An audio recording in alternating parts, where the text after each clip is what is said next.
The Sabbath, a deeper dive into ancient Jewish practice. The world spins in a relentless cycle.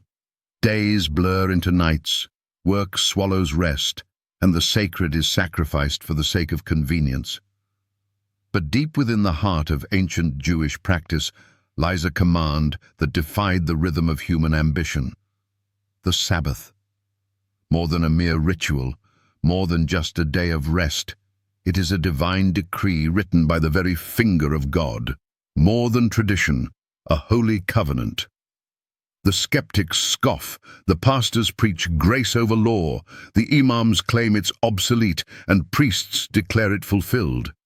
But none can erase the origin of the Sabbath from the pages of Genesis. And on the seventh day, God ended his work which he had made, and he rested on the seventh day from all his work which he had made. And God blessed the seventh day and sanctified it. Genesis 2:2-3. Did you catch that? God himself blessed and sanctified it. This was not the choice of Moses, nor the tradition of Israel. It was the decision of the Almighty. Long before the word Jew was spoken, long before Abraham's call or the law at Sinai, the Sabbath stood as a monument of divine rest, the forgotten key to worship. Fast forward to the wilderness of Sinai. A nation delivered from bondage stood trembling as thunder roared and the mountains smoked. From the midst of the fire, God spoke his law. 10 commands, written not by human hands, but by God himself. Among them, the fourth stood distinct. Remember the Sabbath day, to keep it holy. Exodus 28. Remember, he said, not create, not start anew. Remember what was already established. Yet today, many have forgotten. Skeptics argue it's ceremonial, pastors declare it abolished, and priests claim it's fulfilled in Christ. But where is the evidence?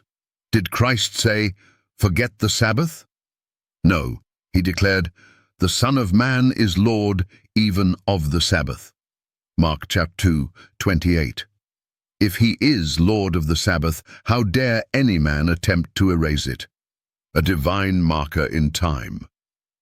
The Sabbath is more than rest. It is a marker in time, a memorial of creation. Every week, it declares that God is the Creator and we are his creation. It is a reminder that we are not self-made, that we belong to something greater. Ancient Jewish practice did not invent this. They preserved it. Isaiah spoke boldly of the Sabbath's eternal nature. For as the new heavens and the new earth, which I will make, shall remain before me, saith the Lord, so shall your seed and your name remain. And it shall come to pass, that from one new moon to another, and from one Sabbath to another, shall all flesh come to worship before me, saith the Lord. Isaiah 66:22-23. Did you catch that? All flesh, not just Israel, not just the Jews, but all of humanity. Even in the new heavens and the new earth, the Sabbath remains. So why do so many pastors, imams and priests insist it is obsolete? Who gave them the authority to erase what God himself has sanctified for eternity? The final test of obedience. In the book of Revelation, the Sabbath re-emerges as a mark of God's true people. Here is the patience of the saints.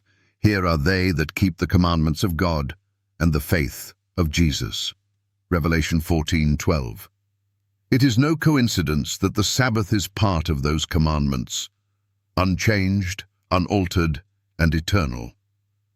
A deeper dive into ancient Jewish practice reveals that the Sabbath was not theirs to create, only to preserve.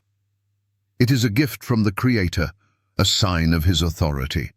And now the question must be asked, if the Sabbath is eternal, if it is part of the 10 Commandments written by God's own hand, who has the right to dismiss it?